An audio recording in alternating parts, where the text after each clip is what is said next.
तो योग दर्शन के दूसरे अध्याय में, मतलब दूसरे पाद में, आज हम करेंगे तीसरा सूत्र। पहला सूत्र शुरू होता है एक नए टॉपिक के साथ कि जो लोग आम लोग हैं, उन आम लोगों में भी जिनको थोड़ी बहुत पूर्व जन्म के संस्कार हैं पर योग मार्ग में नहीं गए हैं, ऐसे लोगों को योग करने के लिए कहाँ से शुरू करना। तो उसके लिए उन्होंने जो एक ब्रिज कोर्स प्रिस्क्राइब किया, अर्थात ऐसा पाठ्यक्रम या ऐसे सिलेबस जिसको करने के बाद आप सीधा मेडिटेशन में जा सकते हैं। इसको क्रिया योग कहते हैं। उस क्रिया योग में तीन चीजें हैं। पहला है स्वाध्याय, दूसरा है तपस्या, तीसरा है ईश्वर प्रणिधान। इनकी क्या व्याख्या है वो हम कर चुके हैं। दूसरे सूत्र में बताया उससे फायदा क्या। बोला कि इससे समाधि लगाने में, अर्थात मेडिटेशन में आगे बढ़ने के लिए ये हेल्प करता है। और नंबर टू, ये क्लेश तनुकरणार्थम, जो लाइफ में जो क्लेश हैं, जो अफ्लिक्शंस हैं, जो मानसिक प्रॉब्लम्स हैं, उनको तनु करता है, कमजोर करता है, पतला करता है। पतला क्यों करने का क्या मतलब है? पतला करने से इसको नष्ट करना आसान होगा। तो इस दूसरे सूत्र में एक शब्द आया क्लेश तनुकरणार्थ, अर्थात क्लेशों को, अफ्लिक्शन को, जो प्रॉब्लम्स हैं, मेंटल प्रॉब्लम्स यहाँ, उनको कमजोर करता है। अब सवाल है कि वो क्लेश कौन है। अब तीसरा सूत्र उन क्लेशों के बारे में डिस्कशन करता है। अविद्या, अस्मिता, राग द्वेषाभिनिवेशा, क्लेशा। तो ये पांच लाइफ में कष्ट हैं जो मेंटली होते हैं, फिजिकल बात नहीं कर। पांच तरह के अफ्लिक्शंस या कष्ट हैं। पहली है अविद्या, दूसरी अस्मिता, तीसरा राग, चौथा द्वेष, पांचवा अभिनिवेश। ये एक एक क्लेश की जो परिभाषा या डिस्क्रिप्शन है वो एक एक सूत्र में अलग से बताएगा। व्यास भाष्य कहता है क्लेशा इति पंच विपर्यया इत्यार्थः। यहाँ क्लेश का मतलब होता है जो जैसा है उसका उल्टा बिहेव, जैसा होना चाहिए वैसा ना होना, जैसा समझना चाहिए वैसा ना समझना, जैसा करना चाहिए वैसा ना करना, या उसका उल्टा करना, यही क्लेशों के कारण होते हैं। और वो करते क्या है ये पांच क्लेश? सिंपल भाषा में अविद्या समझ लीजिए। अविद्या का मतलब होता है जो ज्ञान नहीं है या ज्ञान के विपरीत है। अस्मिता, ईगो, अहंकार। राग, किसी चीज के प्रति जो अटैचमेंट या लाइकिंग। द्वेष, किसी चीज के प्रति जो डिसलाइकिंग, एवर्शन। अभिनिवेश है अपने जीवन के प्रति प्यार, मरने से डर। ये पांच हैं। वैसे इनकी डिटेल में हम समझेंगे। ये जीवन में एक्चुअली यही पांच समस्याएं हैं। मैं दोबारा रिपीट करूं। अज्ञान, फॉल्स नॉलेज। अस्मिता, ईगो। राग, लाइकिंग और अटैचमेंट। द्वेष, वर्षन। द्वेष, अभिनिवेश, मौत से डर या हमेशा जिंदा रहने के लिए इच्छा। ये पांच ही होते हैं जिनके कारण हमारे जीवन में जितने दुख हैं, जितने कष्ट हैं mentally. Again I am repeating, कहीं एक्सीडेंट हो गया, कुछ नुकसान हो गया, उसकी बात नहीं कह रहे हैं, वो तो ठीक है, वो तो एक प्रैक्टिकल प्रॉब्लम है ही। पर ये जो जीवन में जो अंदर की दुख है, ये पांच उनके कारण होते हैं। ये पांच करते क्या है? ते स्पंदमाना गुणाधिकारम दृढ़यन्ति। ये पांच फैलते हैं या बढ़ते हैं तो गुणाधिकारम दृढ़यन्ति। आपके जो सत्व रज तम तीन गुण हैं, इनको ज्यादा मजबूत करते हैं आपके अंदर, आपके माइंड में जब मजबूत करते हैं तो तीनों गुण जितना ज्यादा मजबूत होंगे उतना आप मैटेरियलिस्टिक बनेंगे, उतना ज्यादा आपके अंदर ग्रीड, जेलेसी आदि पैदा होगा। परिणामम अवस्थापयन्ति। और जो आप कर्म करते हैं, सोचते हैं मेंटली, जो आप बोलते हैं ओरली, और जो आप करते हैं फिजिकली, इन सब का फल को मेक्श्योर करता है। कार्य कारण श्रुत उन्नमयंती परस्परानुग्रहण तंत्रीभूत्वा। और ये एक दूसरे को सपोर्ट करके आपके लाइफ में कार्य और कारण के कॉज एंड इफेक्ट की जो स्ट्रीम है उसको पैदा करते हैं और उसको मजबूत करते हैं। उससे होता क्या है? कर्म विपाकम च अभिनिर्हरन्ति। आपके जो कर्म है उसके फल आपको मिले, वो मेक श्योर करते हैं। ये तो थोड़ा ज्यादा क्लासिकल लगेगा आपको।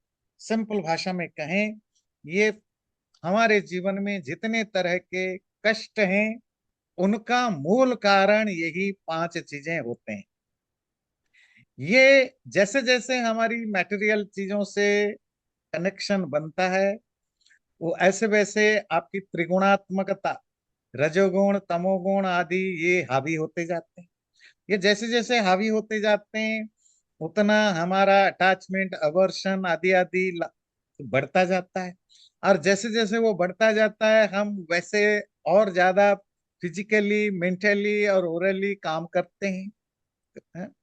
और उसका रिजल्ट हमें मिलता है, इस जीवन में मिलता है, अगले जन्म में भी मिलता है। तो वो एक जो जो जो ट्रैप है फंसने का, वो ट्रैप में फंसते रहते हैं पांचों के कारण। ध्यान रखिए, ये अभी इस टॉपिक का पहला सूत्र है जो इंट्रोडक्शन के रूप में। डिटेल में हम इनको पूरा समझेंगे। इसमें सात आठ सूत्र हैं। अविद्या क्षेत्र उत्तरेशम प्रसुप्त तनु विच्छिन्नो दाराणाम। ये जो पांच क्लेश बताया इनको आप याद कर लीजिए। केवल संस्कृत याद करने से नहीं चलेगा, इसका जो मीनिंग है वो समझ लीजिए। अविद्या, ज्ञान की विपरीत उल्टा ज्ञान। अस्मिता, ईगो। राग, अटैचमेंट।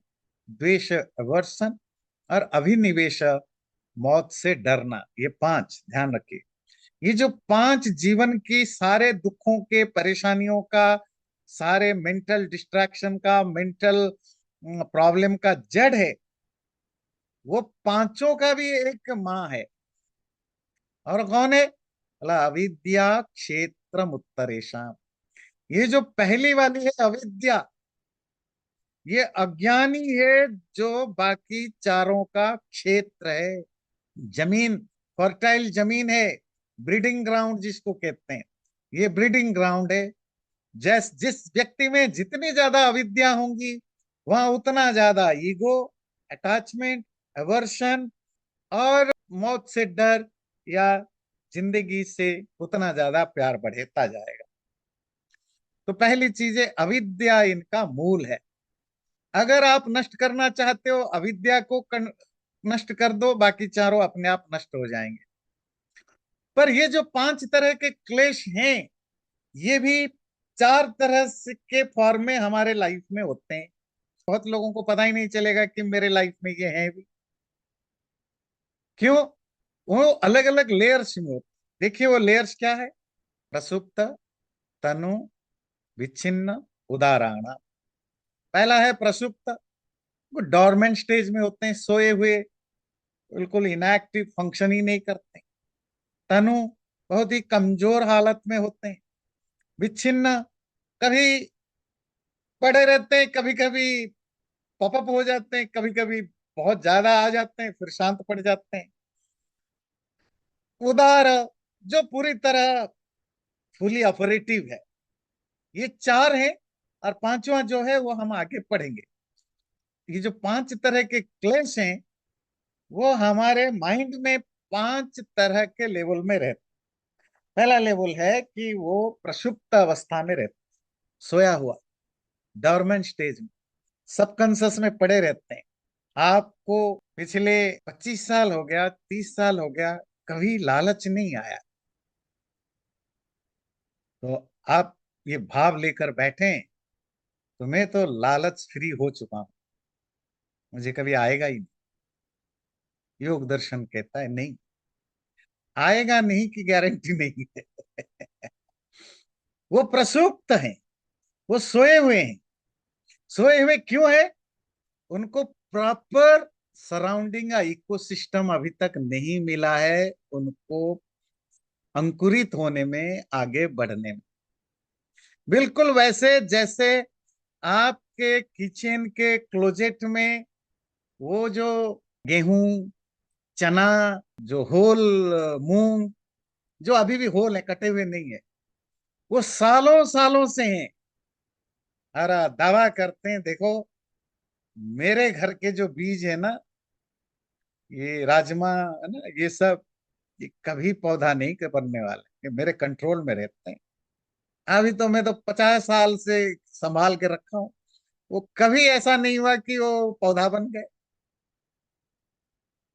और बात एक दिन पता चली, आपके सिंक में किसी कर्नर में एक दिन वो एक राजमा का पौधा उगने लग गया। बच्चे ने बोला, मामा ये क्या? ओए ओए, ये तो राजमा का पौधा है। तो क्या है कि हो सकता है धोते धोते किसी दिन राजमा का एक कहीं अटक गया है, उसमें पानी लग गई है, और जो उस उसमें अंकुरित करने के लिए, स्प्राउट करने के लिए जो भी एटमॉस्फेयर वो मिल गया, तो वो अंकुरित हो गया। इसी तरह हमारे अंदर ये सारी जो क्लेश हैं, अविद्या, राग, द्वेष आदि, बहुत सारी ऐसी चीजें हैं जो बहुत लोगों के अंदर या बहुत हमारे अंदर सुप्त अवस्था में होते हैं, बहुत डॉर्मेंट स्टेज में, सबकॉन्शियस अनकॉन्शियस मेमोरी में होते हैं। अगर मैं अभी तक नहीं हुआ हूं, कोई गारंटी नहीं कि कल नहीं होगा। बस एक प्रॉपर एटमॉस्फेयर की जरूरत है। ये प्रसुप्त। तनु क्या है? पतला है, कमजोर हो गया है। ये जो आपने क्रिया योग पढ़ा ना, स्वाध्याय, ईश्वर प्रणिधान, तपस्या आदि आदि करते करते करते, या इस तरह के चीजों को प्रैक्टिस करने के कारण आपकी मेंटल जो ये सब स्टेट हैं, लाइकिंग डिसलाइकिंग आदि आदि, ये बहुत कमजोर पड़ चुके हैं। बस कमजोर पड़े हुए हैं। अब पोटेंशियल उनमें भी है, पर वो प्रसुप्त से हायर लेवल में पोटेंशियल है। प्रसुप्त को थोड़ा ज्यादा टाइम चाहिए, तनु को थोड़ा कम टाइम चाहिए। तनु मतलब कमजोर, जस्ट कमजोर हुआ है। उनको 2-4 दिन बाद रेस्ट करवा दो, फिर वो तंदुरुस्त हो जाएंगे। तीसरा है विच्छिन्न। ऐसा है कि आज नहीं है, कल उग जाते हैं। एक हफ्ते से शांत है, अगले हफ्ते उग जाते हैं, फिर अगले 2 हफ्ते तक नहीं होते हैं। अप डाउन होता रहता है, वो विच्छिन्न है। और चौथा है उदार। बिल्कुल को भर भर के हमारे अंदर आगे बढ़ रहे हैं, फुली ऑपरेटिव है। कोई भी चीज देखते हैं, लाइकिंग डिसलाइकिंग है ना, दिन भर I like it and I love it, I hate it, है ना, दिन भर करते रहते हैं। मैंने पूरा भरे पूरे क्लेशों से, क्लेश बिल्कुल उभर उभर के आते हैं। ये 4 तरह के क्लेश होते हैं। अत्र अविद्या क्षेत्रम प्रसव भूमि उत्तरेशम। तो यहाँ अविद्या, ये जो इग्नोरेंस है या गलत विद्या है, ये इन चारों का प्रसव भूमि है, ब्रीडिंग ग्राउंड है। चतुर्विध विकल्पानाम प्रसुप्त तनो विच्छिन्नो दाराणाम। ये जो 4 चीजें हैं, 4 क्लेश कौन कौन बच्चे जी? अस्मिता, ईगो, राग अटैचमेंट, द्वेष अवर्शन, अभिनिवेश फियर ऑफ डेथ। ये चारों की जो 4 लेयर्स होते हैं, लेयर्स क्या है? प्रसुप्त जो डोरमेंट स्टेज में है, तनु जो बहुत कमजोर है, विच्छिन्न जो अल्टरनेटिवली कभी अप कभी डाउन होते रहते हैं, उदार जो पूरी तरह ऑपरेटिव है। हर हर वो क्लेश इस 4 लेवल पर रहता है। ये चारों का चारों अवस्थाएं, इन सब का मूल जड़ रूट जो है, वो अविद्या है। तत्र का प्रसुप्ति, वो प्रसुप्ति किसको कहते हैं? प्रसुप्ति मतलब डोरमेंट, जो बिल्कुल दबा हुआ है। चेतसी शक्ति मात्र प्रतिष्ठानम बीज भावोपगम। चेत में, माइंड में जो बीज के रूप में पड़ा हुआ है।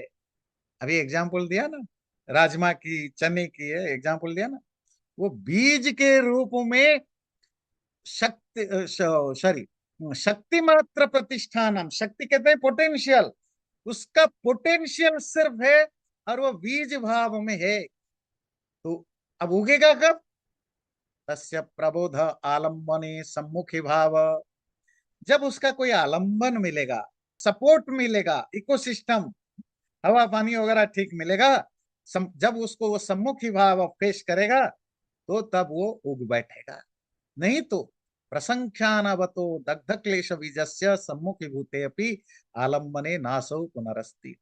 पर पर ध्यान देखिए, जिस व्यक्ति का प्रसंख्यान हो गया है, प्रसंख्यान याद आ रहा है, विवेक ख्याति आत्मज्ञान, पर जिस व्यक्ति को आत्मज्ञान हो गया है, उसके अंदर वो जो पड़े हुए हैं प्रसुप्त अवस्था में जो ये सब क्लेश, वो दग्ध बीज की तरह होंगे, भुने हुए बीज की तरह। अर्थात इकोसिस्टम आने पर भी वो उगने वाले नहीं। कितना पानी डालो, धूप डालो, कितना बढ़िया से केयर करो, अब नहीं उगेंगे। किनके? जिनको आत्मज्ञान हो चुका है। इसके अलावा बाकी सबके लिए वो बस पड़े हुए हैं बीज के तरह, आलंबन की वेट कर रहे हैं। आलंबन कहते हैं उनकी सपोर्ट सिस्टम की वेट कर रहे हैं। दग्ध बीजस्य कुत प्ररोह, क्योंकि जिस जिस बीज को दग्ध कर दिया गया, भून लिया गया, वो कहां से प्ररोह, उसमें कहां स्प्राउट आएगा? इति अतः, इसीलिए क्षीण क्लेश कुशलश्च अरम देह इति उच्यते। इसलिए जिसके क्लेश न क्षीण हो जाते हैं, नष्ट हो जाते हैं, वो कुशल एक्सपर्ट होता है। वो फिर मरने के बाद वो देह से परमानेंटली छूट जाता है।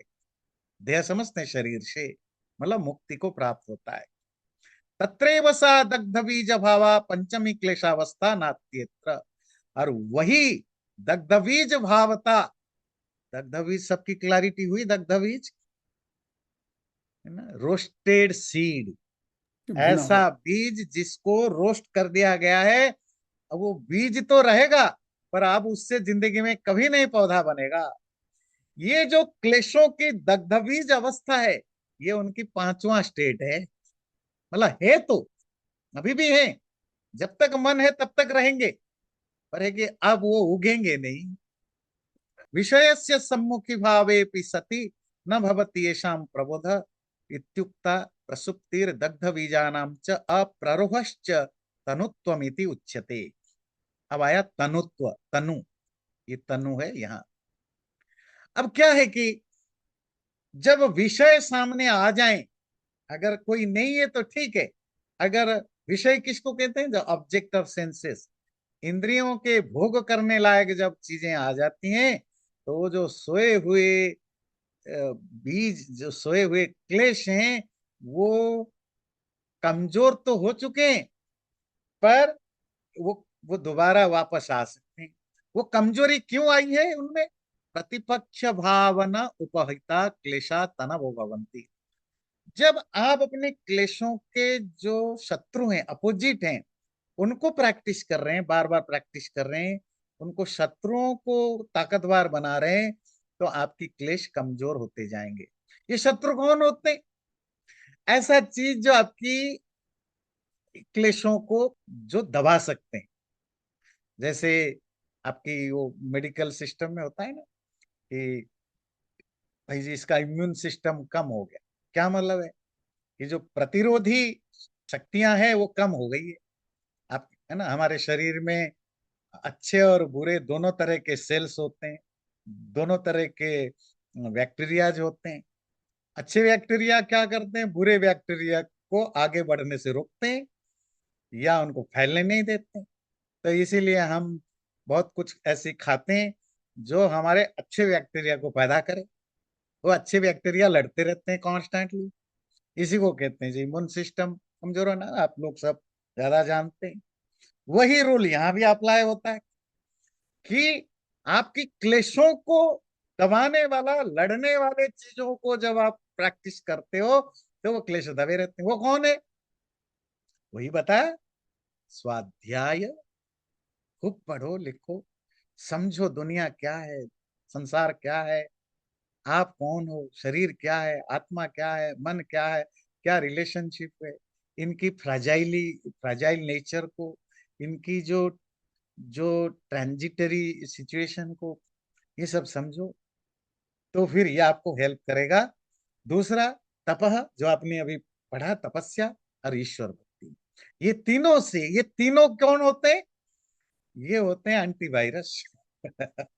ये लड़ेंगे आपके अंदर नेचुरली जो क्लेश वायरस बैठे हुए हैं, उनको दबाने का काम करेंगे, दबाने का काम करेंगे।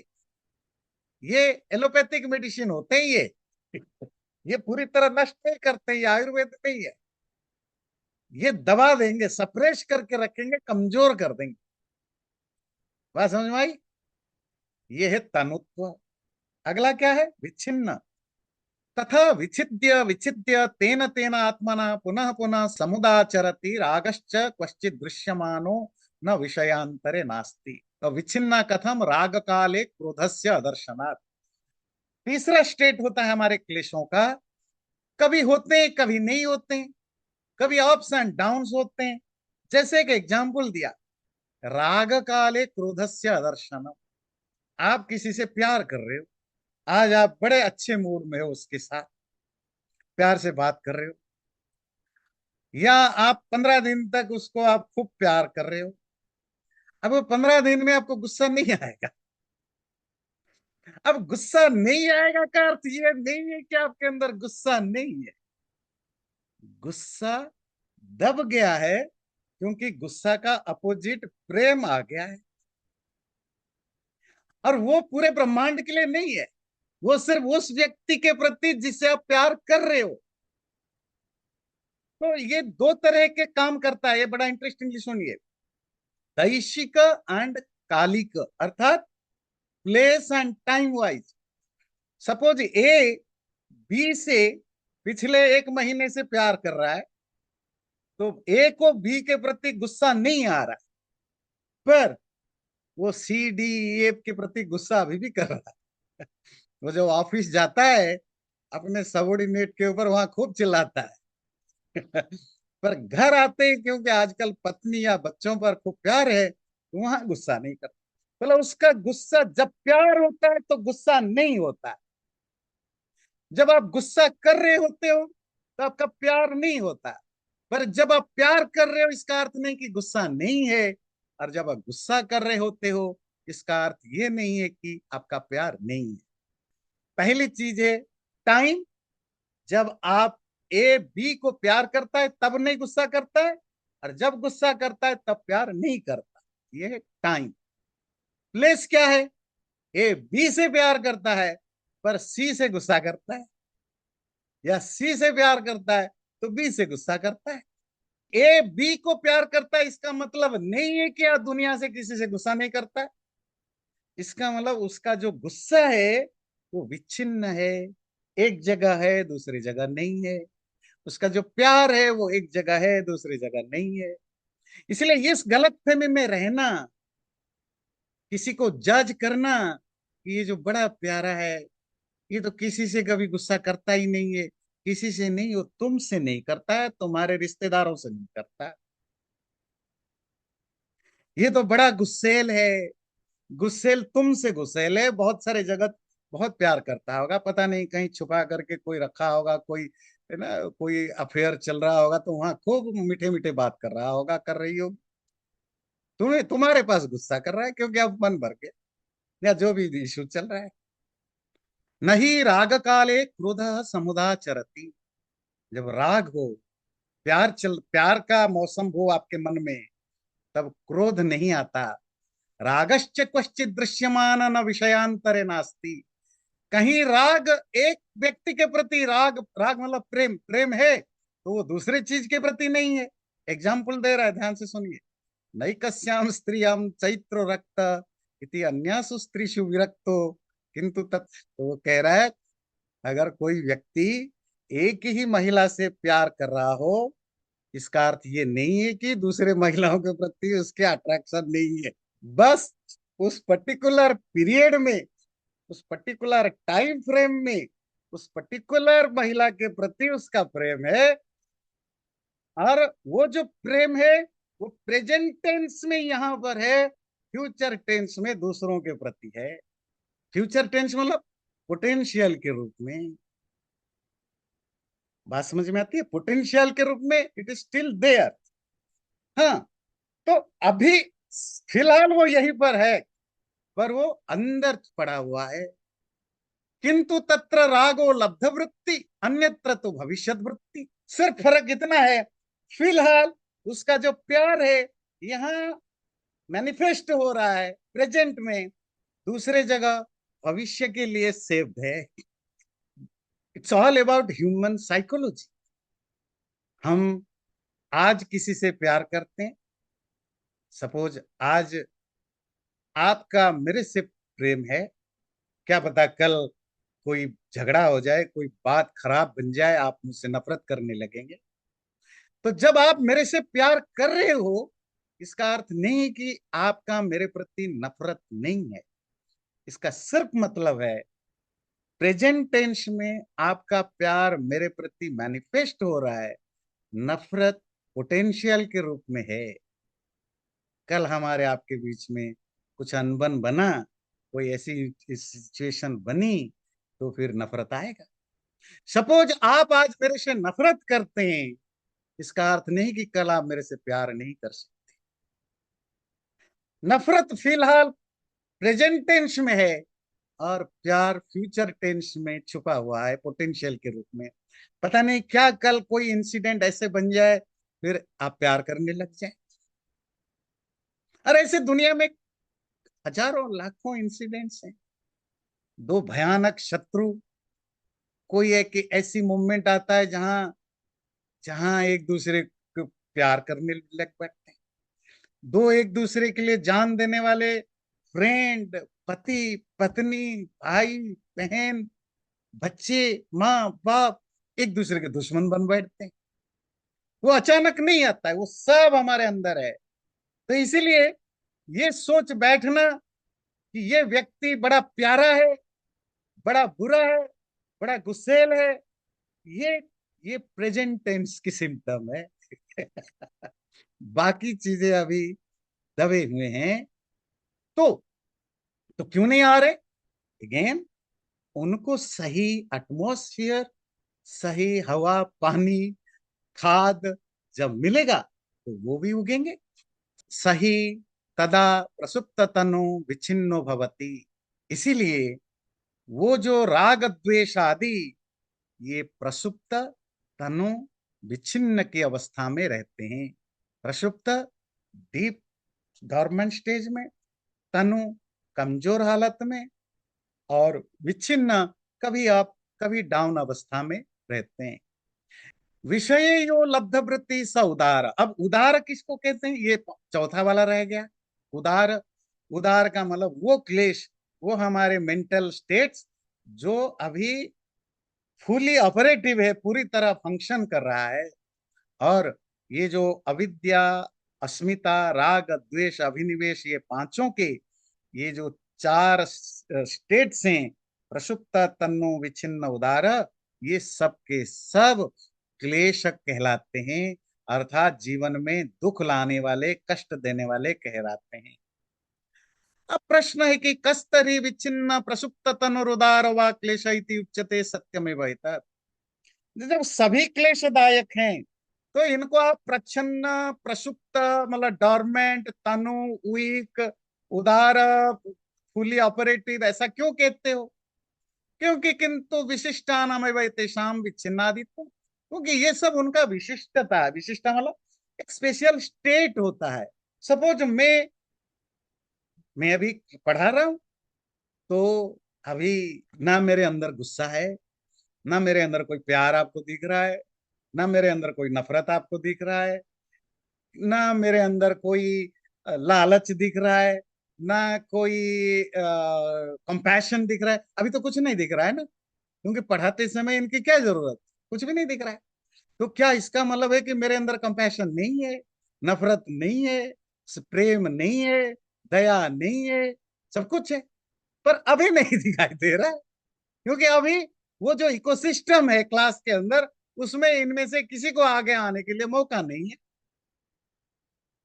बस इतना ही फर्क है और कुछ नहीं। और दूसरी चीज, किस व्यक्ति में कौन सा क्लेश कितना ज्यादा उदार भाव में है, उदार मतलब बहुत ज्यादा ऑपरेटिव है, तो वो उसको बहुत जल्दी ट्रिगर मिल जाता है। सपोज किसी को बात बात पर प्यार हो जाता है, किसी से भी, किसी को बात बात पर किसी से गुस्सा आ जाता है, किसी को बात बात पर किससे इरिटेट हो जाता है।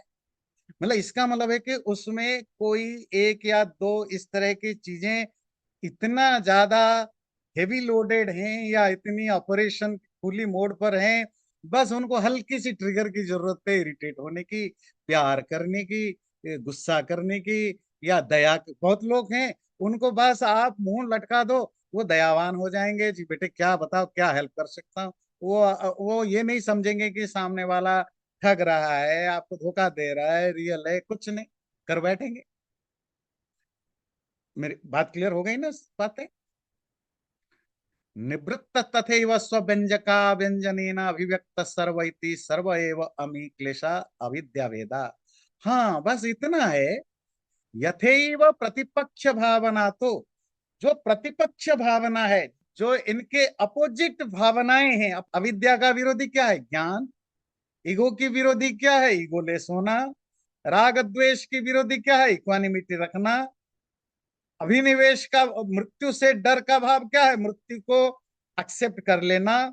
जब आप इनके अपोजिट चीजों को प्रैक्टिस करते हैं, निवृत्त तथैव, तो उनमें से आप निवृत्त हो जाते हैं, उनसे आप दूर हो जाते हैं, पर स्टिल स्व व्यंजक अंजनेन अभिव्यक्त सर्व, पर तब भी वो अपने व्यंजकों के आने पर व्यंजित हो जाते हैं।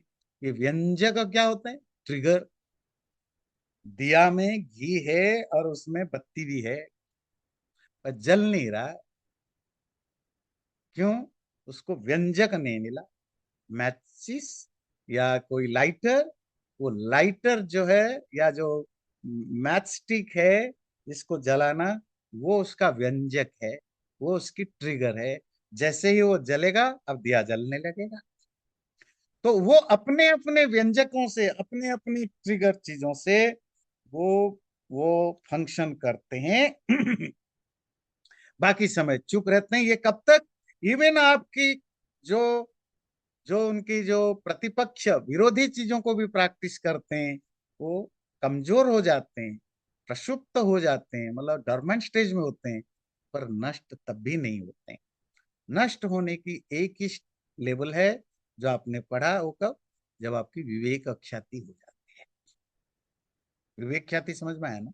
जो आत्मज्ञान, सरल भाषा में, आत्मज्ञान होने के बाद अब ये कुछ नहीं बिगाड़ सकते। अब ये ना इनका प्रक्षुब्ध काम करेगा, ना डोरमेंट स्टेज वाला, ना कमजोर वाला, ना बीच बीच में उठने होगा। अब वो कुछ भी नहीं होगा। अब तो विश्वामित्र के सामने मेनका कितने नाच ले, विश्वामित्र पिघल जाते थे, पर वशिष्ठ के सामने होता नहीं था। इसीलिए इंद्र इंद्र को पता होता था भाई किसके सामने भेजना, कहाँ नहीं भेजना। वशिष्ठ का कुछ नहीं बिगाड़ सकते थे, मेनका और वशी तिलोत्तमा कुछ नहीं बिगाड़ सकते थे। इसीलिए इंद्र को पता है तो नहीं भेजते थे, क्योंकि यहाँ व्यंजकांजन काम नहीं करता। वो ट्रिगर करने पर भी अब आग नहीं जलने वाला, दग्धबीज हो चुका है। पर विश्वामित्र का दग्धबीज स्टेट नहीं था जो कहानियां आप पढ़ते हैं, जबकि पूरी साधना कर रहे थे।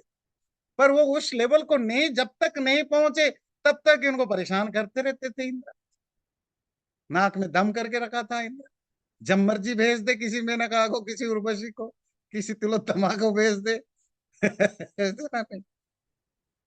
कस्मात् सर्वेषु अविद्या एव अभिप्लवते, यद विद्यया वस्त्वाकार्यते तदेवानुशेरते क्लेशा विपर्यास प्रत्यय काल उपलभ्यन्ते क्षीयमाणं च अविद्याम अनुक्षीयन्त इति।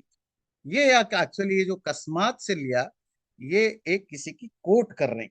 जब तक अविद्या है तब तक ये सारे के सारे क्लेश रहेंगे, और वो क्लेश सोए रहेंगे, प्रसुप्त हालत में होंगे, या तनु स्टेट में होंगे, या विच्छिन्न स्टेट में होंगे, या उदार स्टेट में होंगे, पर ये तब तक रहेंगे जब तक आपके अंदर क्या है? अविद्या, इग्नोरेंस है।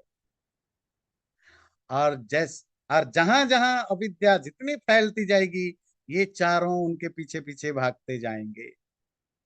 जिस दिन अविद्या नष्ट, ये चारों भी नष्ट, और इनकी जो चार हाई स्टेट है वो भी खत्म हो जाएंगे। अब ये जो पांच क्लेश आपने पढ़ा, अविद्या, अस्मिता, राग, द्वेष, अभिनिवेश, इन पांचों का हर एक का अलग अलग परिभाषा या डिस्क्रिप्शन, डेफिनेशन हम अलग अलग सूत्रों में देखेंगे।